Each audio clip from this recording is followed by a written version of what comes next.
I like to pick fights with the most interesting, wrong people I can find. Those aren't my words, but the words of a young woman named Leah Libresco, a woman who grew up on Long Island with a lot of questions about God and humanity and what human life is all about. Leah grew up in a fairly secular home and a secular educational environment, but she loved to have conversations with people, particularly religious people, especially Christians, about these big questions that all of us have to make a decision on. And for most of her life, she found that there weren't many people around who could seemingly give her a very good answer to the questions that she had, to the biggest questions about life. And she felt fairly secure in her skepticism and her secularism, having not found anyone who could answer her questions. Eventually, Leah went off to Yale University, and when she was there, she ran into a group of Christians. And these Christians, it turned to be just as sophisticated and thoughtful as she was, and turned out to have some answers to some of Leah's questions. I'll come back to her story later on in this message, but I think it's a helpful place to start because, like Leah Libresco, I think there are a lot of modern people who have a lot of questions about the claims of Christianity, and they may feel, perhaps you feel today, like you haven't gotten the answers that you're really looking for. After all, the Christian claims are immense. They're the claim that God became a human being in the person of Jesus Christ, that he lived, he died, and then he rose again from the dead, and that his life is the centerpiece of all of human history. And for many modern people, when they hear those things, they say, just not sure that I can believe that. Well, if that's you today, whether you are a believer in Jesus who struggles to believe, or not a believer in Jesus who is interested in considering these things, the story we have from the Gospel of John is a helpful one because it recounts the journey of one of Jesus' disciples, Thomas. Thomas, often called Doubting Thomas, because he famously didn't believe in the resurrection when he first heard it. And yet Thomas's journey is one that anybody can take. It's a journey from unbelief to belief, ultimately to confidence that Jesus really is who he claims to be. And so wherever you are today, it's my prayer as we go through this message that you would hear the story of Thomas, and that as modern people we might resonate with his objections and his doubts, and that we would see with Thomas that Jesus Christ really is somebody that you can build your life upon. Like Thomas, you really can say, Jesus, you are my Lord and my God. First, a little bit of Thomas's backstory. Whenever Thomas pops up in the Gospels, he's always like the Debbie Downer character. He's like Eeyore in Winnie the Pooh. Winnie the Pooh says, "Lovely day, isn't it, Eeyore?" And Eeyore responds, "I wish I could say yes, but I can't." Thomas is that character who is always looking on the downside of things. The glass is always half empty for him. And so he pops up in John chapter 11. Jesus has just given the news to his disciples that their dear friend Lazarus has died, and that they need to go to the town of Bethany to go and comfort Mary and Martha, the sisters of Lazarus. And all the other disciples begin to grieve for the family, and they begin to set their hearts on the family of Lazarus. But Thomas pipes up and he says, "Fine, let's go to Bethany that we might also die with Lazarus." And what he means by that is that Bethany was in the region right in the backyard of the religious leaders who were trying to kill Jesus. And Thomas says, look, if we go to try to comfort our friends in the midst of their grief, we're going to endanger ourselves. His first instinct is to say, this is a bad idea, let's not do this, let's back away from this plan to console our friends. Later in John 14, Jesus is explaining the nature of the kingdom of God and how God is preparing rooms and mansions for all those who would put their faith in him. And Thomas pipes up with an objection. He says, yeah, but Lord, this is great, but can you just tell us the way of how we can get there? And exasperated, Jesus says, Thomas, don't you get it? How long have you been with me? Don't you see that I am the way to get to the Father's kingdom? I am the way to bring you to heaven. At every point, whenever there is a call to action or an invitation to something great, Thomas is there with his hand up saying, hang on, I've got questions. We pick up the story in John chapter 20, verse 24. Now Thomas, one of the 12, called the twin, was not with them when Jesus came. So the other disciples told him, "We have seen the Lord." But he said to them, "Unless I see in his hands the mark of the nails, and place my finger into the mark of the nails, and place my hand into his side, I will never believe." We should ask ourselves, why did Thomas have so much trouble believing in the resurrection of Jesus? After all, he had seen Jesus do so many miracles over the previous few years. He had seen Jesus do countless healings of people in town after town. He had seen Jesus send demons shrieking out of people and restoring lives. He'd seen Jesus walk across the water and pull Peter out from the waves. And he had even watched as Jesus raised other people from the dead. Why is it that when the other disciples come to Thomas and they say, "Thomas, we have seen Jesus alive," that Thomas says to them, "I can't believe it"? Well, I think there are a couple of things going on in Thomas's life that tended to amplify his doubt. And these are the same things that can amplify doubt in your life and in my life as well. The first thing that Thomas was dealing with is the presence of sin. Thomas had just gotten done doing the worst thing that he had ever done in his life. In his friend's hour of need, when Jesus was captured and then tortured and then crucified, rather than standing with his beloved rabbi who had poured so much into his life, Thomas, with the other disciples, turned his back, ran away, fleeing to save his own skin, abandoning Jesus in his greatest hour of need. The amount of shame, the amount of guilt, the crushing weight of what he had done to Jesus must have been laying on his shoulders like 1,000 bricks. Thomas must have thought, there's no way that I could face Jesus. There's no way that I could see him based on what I have done. And frankly, this is the same pattern in our lives as well. If you are nursing some sort of sin, whether it's some kind of addiction or some destructive pattern, and you're not willing to bring that in repentance and confession before God, well then what actually ends up happening is you have a bias against believing in the claims of Christianity. If you are walking in the darkness, you are much less likely to believe in the light. If you are carrying around unrepentant sin, it makes it that much harder for you to accurately consider the claims of Christianity. Thomas was dealing with his sin. The second thing that he was carrying around with him was suffering and sorrow. Because again, Thomas had just gone through the most painful experience of his life.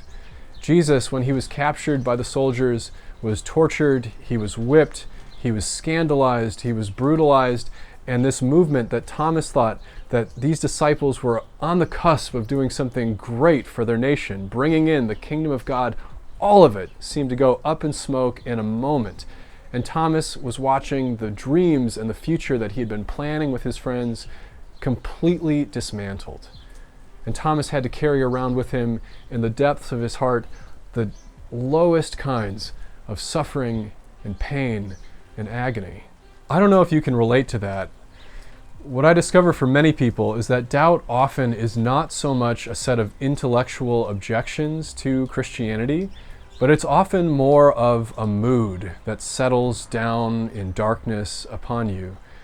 You may come to a place in your life where you say, I don't know if the claims of Christianity are true or not, but right now they don't feel true to me. I feel overwhelmed by my sin and overwhelmed by my sorrow, and right now God seems so far away from me. And so maybe it's not so surprising that Thomas couldn't believe in the resurrection of Jesus.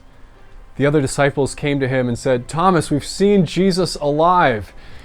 And Thomas replies, I just can't go there. Please don't say that to me. I can't believe it.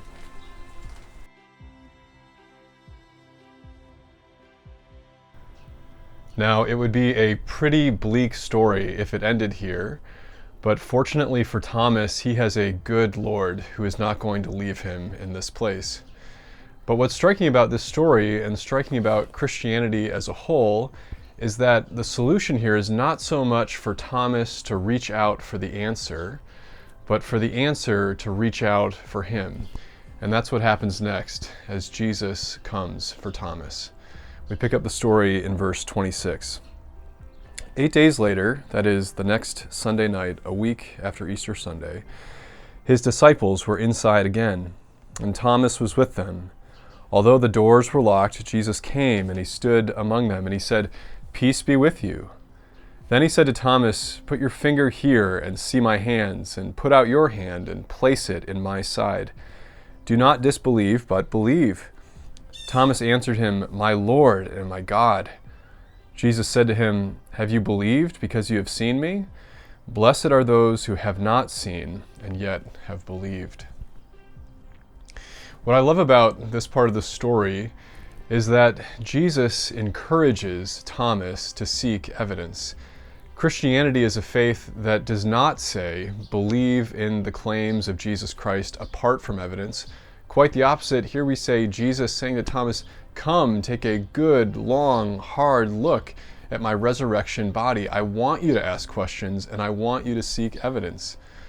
There's a famous painting by the artist Caravaggio. And in this painting, he portrays Thomas meeting Jesus, and he's got his hand in Jesus' side, like all the way in up to the knuckle.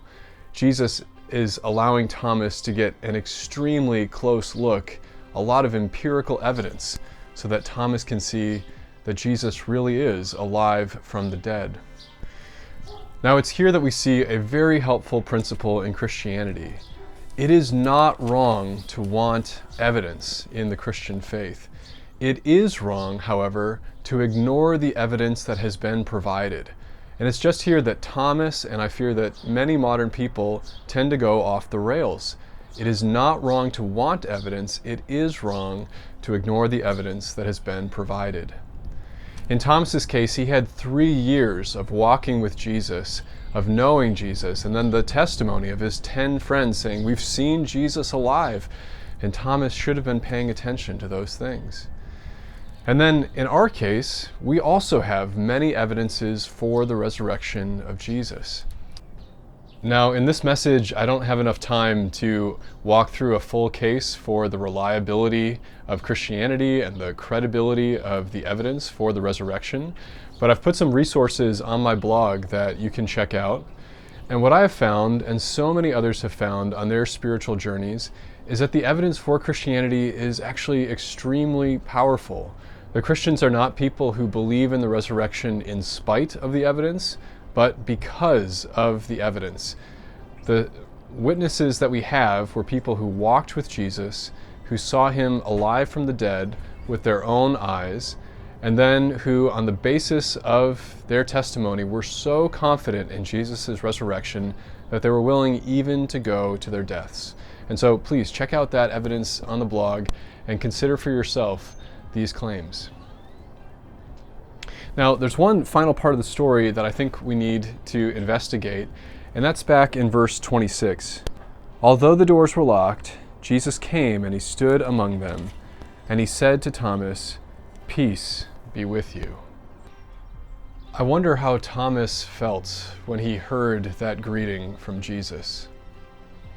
Thomas, after all, had just had the worst week of his life, his sin and his suffering, the immense amount of betrayal that he had committed against Jesus. And when he encountered the Lord, did he expect Jesus to be glowering down in him in condemnation? I think that's what my expectation probably would have been. But instead, what Thomas found was that Jesus held up his hand, his nail-pierced hand, and he said to Thomas, "Peace." That word, peace, must have reverberated with all of the sweetness of years of loving friendship with Jesus. When Jesus held up his hand to say peace, he was saying, Thomas, I'm here and I'm longing for a relationship with you in spite of everything that has happened, in spite of everything that you have done. I want a relationship with you.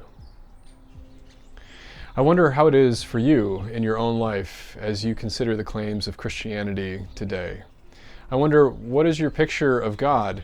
Or maybe to put it another way, if you've been keeping yourself at arm's distance from God, what is the picture of God that you have in your mind? Is it of a intimidating, condemning deity? Or is it of the outstretched hand of Jesus Christ who is saying, peace, pardon, grace, love, fellowship, welcome home, my child? Christianity says that Jesus came into this world so that no one would be lost, but that all might be saved through him. As Thomas had that conversation with Jesus, he discovered that Jesus Christ, as the Son of God, is more than enough for all of our doubts and spiritual struggles. He is more than enough for our personal failures. He is more than enough for our intellectual questions. He is more than enough for every disappointment that we can throw at him. He is the Son of God who blasts through it all and leads us on to spiritual victory. Jesus says to Thomas, peace, welcome home, my child. Now, before we conclude the sermon, I want to give just a couple of applications for how we can take this message of Thomas's journey with Jesus and apply it to our own lives today. The first application is that we ought to doubt our doubts as much as we doubt the claims of faith. I began by telling you the story of Leah Libresco, who went on her own journey, which eventually ended in faith in Jesus. When she was at Yale, she joined a debate group called the Yale Political Union. And in this group, the group had a saying. They would ask each other, have you ever been broken on the floor of a debate? And what that meant was, were you ever in the middle of a debate arguing passionately for your position when you realized right in the moment that you were wrong and you had to admit that to your opponent? In other words, it was an environment where they were actually encouraged to push the boundaries of their own thinking and open themselves up to new possibilities. And through that experience, especially in conversations with other sophisticated Christians, Leah Libresco came to understand that her fairly confident self-assurance in a skeptical worldview wasn't nearly so strong. These Christians began to ask her about what are the foundations of morality if there's no universal lawgiver? And how does the universe have such marvelous order and perfection to it if there was no designer? And as these questions began to heap up more and more, she found that her doubts, which had been used as a kind of shield against faith, began to crumble. So on our journeys, whether you are a believer in Jesus or whether you're considering these things, it's important to question the doubts and the questions as much as it is the faith itself, because when you do, you discover that there may be deeper and stronger answers waiting for you. The other application that I want to leave you with is, it is far better to put weak faith in a strong object than it is to put strong faith in a weak object. Christianity is not so much about how great your own power to believe is, as it is about the greatness of the one that you get to believe in. I don't know if you've ever been at a beach and seen a little kid, maybe a toddler, heading out into the waves for the first time, and they might be holding on to their father's hand as they go out into the water. Now, in this scenario, if this little kid decides to put a lot of confidence in himself and rush off into the waves, that would be a disastrous outcome, because that little kid would be extremely endangered. The waves would come in and they would crush the child. But if that child keeps in contact with his father, then even if the waves are scary, even if the salt gets in his eyes and he's uncomfortable and maybe even terrified, as long as he keeps in contact with his dad, then he's completely safe the whole time. His father is going to take care of him. Now, in the same way, in the Christian faith, Jesus invites us not to have really strong faith in a weak object, but exactly the opposite. to have even imperfect faith in the strongest of all possible objects, in Jesus Christ himself. If you're somebody who struggles with faith from time to time, that's fine. That's in fact the way that God expects it to be. It's why he gives us so many stories in the scriptures of people like Thomas who are on their own journeys.